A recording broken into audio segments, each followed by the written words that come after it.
Mungkin kalau di peta tidak kelihatan tempat ini. Kalau peta dunia itu tidak apa-apa, kita bisa mulai dari mana saja. Tapi ketika kita yakin pada Al-Quran, kita hidup dengan cahayanya, kita bisa melangkah ke tempat-tempat yang jauh, insya Allah. Dan itulah yang diharapkan oleh Nabi kita, Nabi besar Muhammad SAW, dan kita semua, untuk menjadi orang-orang yang membawa risalah kebaikan ini, menyebarkan Islam rahmatan lil alamin. Ala nikmatil iman wal Islam wa ala kullin ni'amil mutawaffiratil mutakatsirah al mutawaridah. Segala puji hanya milik Allah atas nikmat iman Islam dan semua nikmat yang dengan nikmat itulah kita bisa berkumpul malam hari ini. Ulama mengatakan manatul barakah syukru ala nikmat. Ibaratnya kalau hidup itu ada porosnya. Poros itu seperti kalau orang tawaf itu Ka'bah jadi porosnya, jadi keliling di sekitar Ka'bah. Kalau ibarat misalnya seekor kuda, anak-anakku, dia diikat di suatu tiang, maka dia tidak akan lepas dari tiang itu. Dia muter saja di tiang itu. Maka kata ulama, manatul barakah asyukru ala nikmah. Poros dari keberkahan hidup itu adalah syukur atas karunia dan nikmat Allah Subhanahu wa ta'ala. Kalau kita ingin hidup kita berkah, mari kita perbanyak syukur. Salah satu anak-anakku semua yang duduk di depan ini, yang gagah-gagah semua, sehat-sehat semua. Salah satu yang anak-anakku patut untuk disyukuri adalah kalian semua, para tulab dan thalibat, ini termasuk ahlullahi wa khassatuh. Amin, amin, amin. Hamba-hamba Allah itu ibaratnya ada kelompok-kelompoknya. Satu dari hamba Allah, satu dari kelompok itu adalah ahlullah wa khassatuh, yaitu ibaratnya keluarganya Allah, yaitu yang khusus kedekatannya kepada Allah. Manhum, siapa mereka? Ahlul Quran. Maka Nabi kita, Nabi besar Muhammad Sallallahu Alaihi Wasallam bersabda, Ahlul Quran hum ahlullahi wa khassatuh, atau kama qala alaihi salatu wassalam. Yuk kita baca sama-sama hadis ini. Ahlul Quran hum ahlullah wa khassatuh. Ahli Quran itu adalah keluarganya Allah, dalam tanda kutip orang yang dekat kepada Allah, wa khassatuh, dan dikhususkan, diistimewakan oleh Allah Subhanahu wa ta'ala. Kenapa mereka istimewa?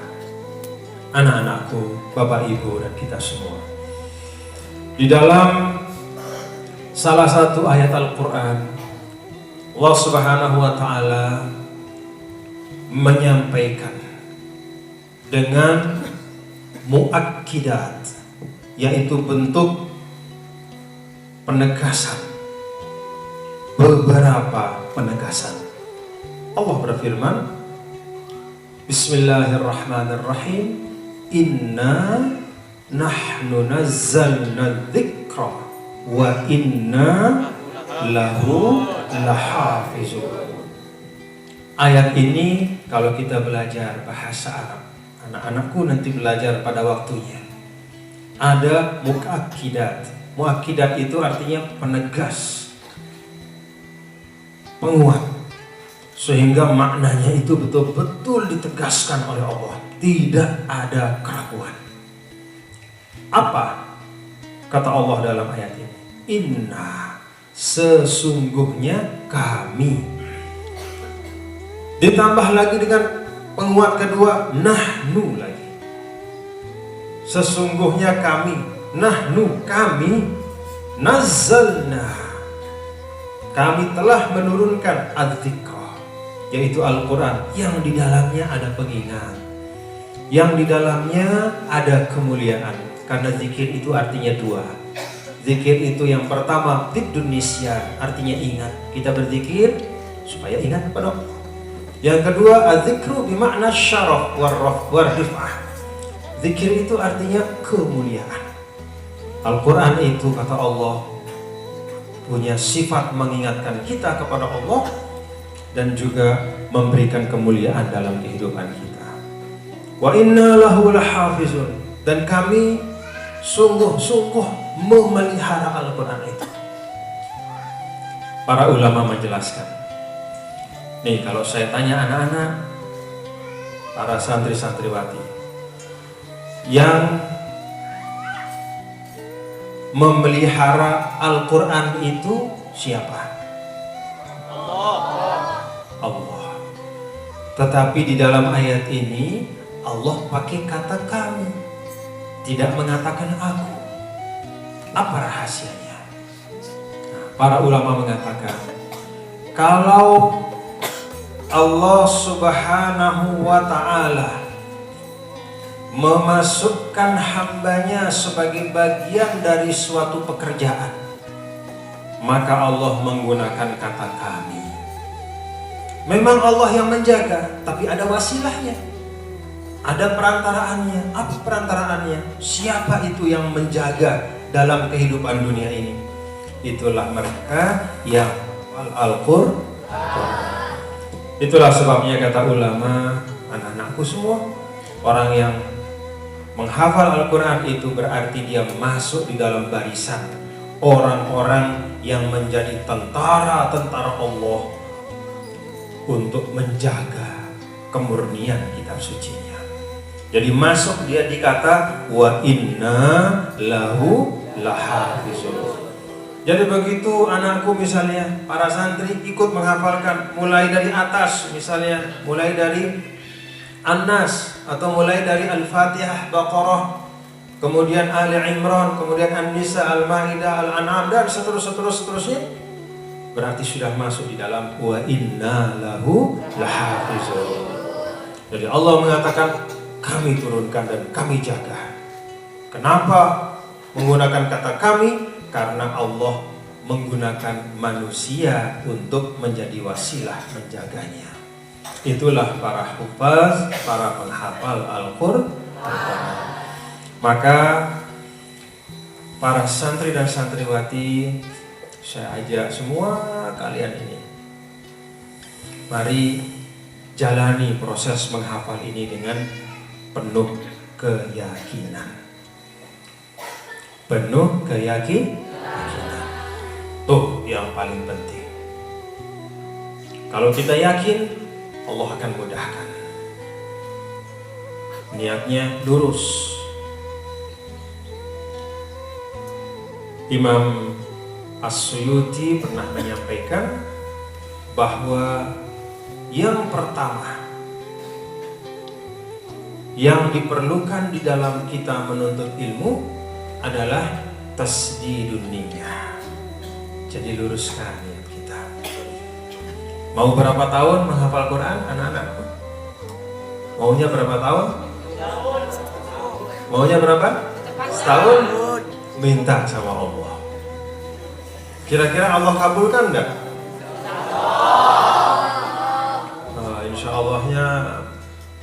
Insya Allahnya seperti orang ragu. Jadi kalau berinsya Allah harus yakin. Bisa enggak Allah menghafalkan kita Al-Quran 1 tahun? Bisa. Insya Allah bisa. Yakin itu. Luruskan niat, yakin, dan tempuhlah asbabnya. Sebab dalam kehidupan dunia, anak-anakku, santri-santriwati, ada namanya hukum sebab akibat. Bahkan di dalam hal mukjizat pun Allah tetap tampakkan sebab akibat itu. Apa contohnya? Dulu salah satu nabi dan rasul itu namanya Nabi Musa alaihis salam. Satu dari 9 kemukjizatan Nabi Musa alaihis salam itu adalah Dorbul Asa. Dia punya tongkat dan tongkat itu dia pukulkan. Maka ketika Allah Subhanahu wa Ta'ala ingin untuk menampakkan tanda kekuasaannya. Lalu Allah Subhanahu wa Ta'ala ingin memberikan sumber air yang menjadi jalan untuk kesuburan, memberikan orang-orang yang ada pada saat itu air minum yang dibutuhkan. Allah Subhanahu wa Ta'ala memerintahkan Nabi Musa alaihissalam untuk memukulkan tongkat. Setelah tongkat dipukulkan, fakul nadrib bi'asokal hajar fanfajarat min husnata asyrata aina qad alima kullu unasin masyrabahum. Ayah. Maka kami katakan, pukul tongkat itu, fanfajarat, kemudian memancarlah 12 mata. Kalau Allah mau tanpa pukulan tongkat, kira-kira bisa enggak mata air keluar? Bisa. Kalau Allah mau tanpa pakai tongkat, bisa. Kenapa Allah perintahkan Nabi Musa untuk pukulkan tongkat dulu, baru kemudian mukjizatnya keluar? Untuk menunjukkan bahwa dunia ini ada hukum. Dunia ini ada hukum sebab dan akibat. Pukul tongkat dulu, baru air keluar. Simak bagaimana Allah Subhanahu wa Ta'ala memberikan pertolongan kepada Sayyidah Maryam di dalam surah Maryam. Apa kata Allah? Wa huzzi ilaiki bi jiz'in nakhlati tusaqitu 'alaiki rutban janiyya fakuli washrabi wa qarri 'aina ila akhir. Ada buah korma, Sayyidah Maryam lagi hamil besar sekali, di dalam perutnya itu ada Sayyidina Isa alaihissalam. Ada pohon korma itu mau dikasih kepada Sayyidah Maryam, tapi Allah perintahkan wahuzzi, goyangkan pohon korma itu wahai Maryam, tusaqit alaiki rutoban jani, maka buah jatuh padamu. Bisa enggak Allah jatuhkan korma tanpa goyang-goyang ke pohon? Kan kun fayakun. Tapi di dunia Allah ingin ajarkan kepada kita ada hukum sebab akibat. Nah, kalau anak-anakku ingin bisa menghafal Al-Quran dengan baik, harus tempuh sebab-sebabnya dengan baik. Man saro ala darbi wasala, ala darbi wasala. Kalau ingin menempuh suatu jalur yang melewati satu tujuan, melewati satu jalur, jangan cari jalur yang lain, sampainya ke tempat yang lain, tidak akan mungkin sampai ke sana. Jadi tempuhlah sebab-sebabnya dengan baik. Apa sebab yang Allah siapkan kalau kita ingin menghafal Al-Quran dengan baik? Perbanyak, tekun, jangan bosan, dan jangan putus asa. Dan di atas itu semua, setelah niatnya dikokohkan, adalah irsadus syuyukh, ada guru yang membimbing. Inilah sebab-sebabnya. Tempuh sebab-sebab ini dengan baik anak-anakku. Insya Allah Al-Quran akan membuka jalan-jalan kebaikan dalam kehidupan. Dulu pada saat saya menghafal Al-Quran, tidak tergambar mau jadi gubernur. Hafal saja, menghafal saja, dengan niat mudah-mudahan bisa mendapatkan kebaikan, keberkahan, mendapatkan syafaat dari Al-Quran, melaksanakan perintah orang tua, melaksanakan tuntunan guru. Tidak ada pikiran apa-apa. Tapi setelah itu, dengan berkah Al-Quran, Allah bukakan jalan-jalan kebaikan. Sekarang Alhamdulillah sudah hampir 10 tahun saya menjadi gubernur di Provinsi Nusa Tenggara Barat.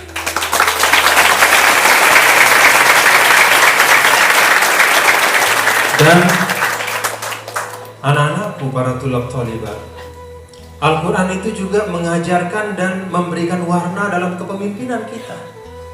Maka alhamdulillah Nusa Tenggara Barat yang dulu sering dianggap sebagai provinsi terbelakang, oh sekarang alhamdulillah sudah banyak prestasi-prestasi dan keberhasilan. Bukan keberhasilan atau prestasi gubernurnya sendiri, tetapi seluruh masyarakat Nusa Tenggara Barat. Dan Allah Subhanahu wa Ta'ala memberikan dari apa-apa yang kita hafal dari Al-Quran, lalu memahami nilai-nilai yang dikandung oleh Al-Quran, mencoba mengamalkan apa tuntunan Al-Quran, itu memudahkan kita dalam memimpin. Kalau misalnya berumah tangga nanti, sudah ada yang berumah tangga? Nah, belum ada?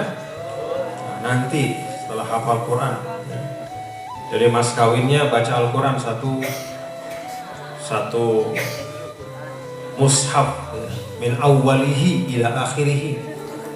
Jangan hanya surah Ar-Rahman saja, tapi min awwalihi ila akhirihi. Itu jadi mas kawin. Kalau mau berumah tangga nanti, cahaya Al-Quran juga insya Allah akan bisa menemani. Mau jadi pemimpin, cahaya Al-Quran akan bisa menemani. Mau menjadi guru, cahaya bisa menemani. Mau menjadi pedagang, cahaya Al-Quran bisa menemani. Mau jadi apa lagi? Hah? Gubernur, tentara, polisi, dokter, dosen, presiden, cahaya Al-Quran insya Allah menemani kalian semua.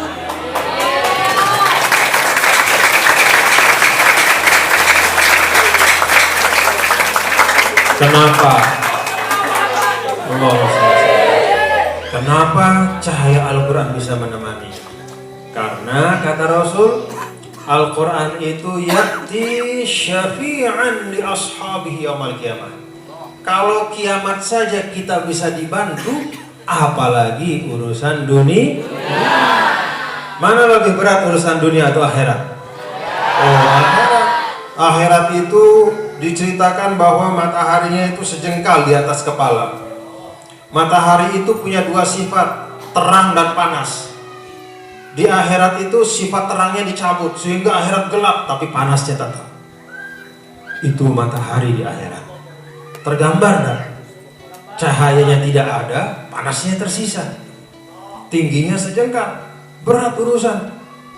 Kemudian kita naik ke atas sirat, dihitung di padang mahsyar dan segala panjang urusan. Di situ Al-Quran bisa berperan membantu kita sebagai syafi'. Dia memberi syafaat. Kalau di akhirat saja Al-Quran bisa memberi syafaat, maka apalagi untuk urusan dunia yang jauh lebih kecil dibanding urusan akhir. Yakin? Kalau sudah yakin, itu bekal yang pertama. Yang kedua, irsadus syuyukh, ikuti tuntunan-tuntunan para guru, para syuyukh. Dan yang ketiga, tempuh sebab-sebab zahiriyahnya, yaitu tekun, tidak putus asa, sabar, murojaahnya harus diperkuat. Kemudian ambil igtanim al-awqatil mubarakah, ambil waktu-waktu yang paling berkah. Apa itu? As-sulusul akhir minal lail. Jangan mau hafal Quran tapi bangun subuhnya jam 6. Nggak cocok itu. Kalau mau hafal Quran sepertiga malam terakhir sudah harus bangun. Pakai itu jam 2:30 atau jam 2 sampai sebelum subuh itu hafal di situ. Karena itulah satu waktu yang paling berkah. Allah sendiri mengumumkan, hal min da'in fa ujibalah. Siapa yang mau minta, yang berdoa saya kabulkan. Siapa yang minta saya berikan. Yang minta ampun saya ampuni. Itu kata Allah. Siapa yang menghafal Quran akan dimudahkan hafalannya. Ada juga bainal isya'ain, antara maghrib dan isya, pakai. Ada juga misalnya ba'da subuh, pakai juga. Jadi iktanim al-awqat al-mubarakah, pakailah waktu-waktu yang berkah itu. Insya Allah yakin dan ikhlas, ikuti tuntunan para masyayikh, dan kemudian tempuh jalan-jalannya, insya Allah antum semua akan menjadi hamalatul Quran, akan menjadi penghafal Al-Quran. Mudah-mudahan dan sebaik-baik sumber daya manusia untuk republik yang kita cintai ini, untuk Indonesia ini, supaya Indonesia ini terus maju berkah, terus bisa menjadi bangsa yang kuat dan kokoh, jauh dari kehancuran. Dan sebab-sebab kehancuran adalah apabila manusia-manusianya, anak-anak mudanya, di dalam hatinya itu ada simpanan Al-Quran, banyak ataupun sedikit. Syukur-syukur hafal semua, kalaupun tidak semua ya sebagian lah. Kalau kata Rasul, alladzi laisa fi jawfihi syai'un minal Qur'an kal baitil kharib. Orang muslim yang tak ada di hatinya itu sedikit pun hafalan Al-Quran, itu seperti rumah yang bobrok. Kelihatan ada rumah tapi sudah bobrok, tinggal sebentar lagi rumah itu akan hancur. Maka mari, agar kita kuat, kokoh menghadapi masa depan. Anak-anakku punya benteng untuk menghadapi masa depan, punya bekal untuk menjalani kehidupan. Ayo hafal Al-Quran. Tentu tidak lalu selesai di situ, tapi sedikit demi sedikit kemudian difahami maknanya dan lalu diamalkan tuntunan-tuntunannya. Mudah-mudahan ada manfaatnya ini yang saya sampaikan. Jazakumullah khairan katsiran. Wa nad'ullah subhanahu wa ta'ala ay yassira umurakum wa yashrah sudurakum wa ay yassira umurakum fi hifzil Qur'an wa ay yaj'alakum min hamalatil Qur'an wa ay yubarika lakum fi ilmikum wa fi hifzikum wa fi qur'anikum wa fi tilawatikum wa fi a'malikum wa fi akhlaqikum wa fi harakatikum wa sakanatikum wa ay yaj'alakum minal ulama'il aminin wa yaj'alakum iyana minal ulama'il aminin al-mukhlisin al-maqbulin. Mudah-mudahan kita semua jadi orang-orang yang baik ya, anakku, dan menjadi orang-orang yang bisa menyebarkan nilai-nilai kebaikan. Sukses, berkah. Sekarang kalian berada di Sampang ya, di Bustanul Hufaz As-Sa'idiyah. Mungkin kalau di peta tidak kelihatan tempat ini. Kalau peta dunia itu tidak apa-apa, kita bisa mulai dari mana saja. Tapi ketika kita yakin pada Al-Quran, kita hidup dengan cahayanya, kita bisa melangkah ke tempat-tempat yang jauh, insya Allah. Dan itulah yang diharapkan oleh Nabi kita, Nabi besar Muhammad SAW, dari kita semua, untuk menjadi orang-orang yang membawa risalah kebaikan ini, menyebarkan Islam rahmatan lil alamin. Al-afu minkum, sukses selalu anak-anakku ya. Semoga berkah. Allahumma fiq wal hadi ila sabil rasyad. Assalamualaikum warahmatullahi wabarakatuh.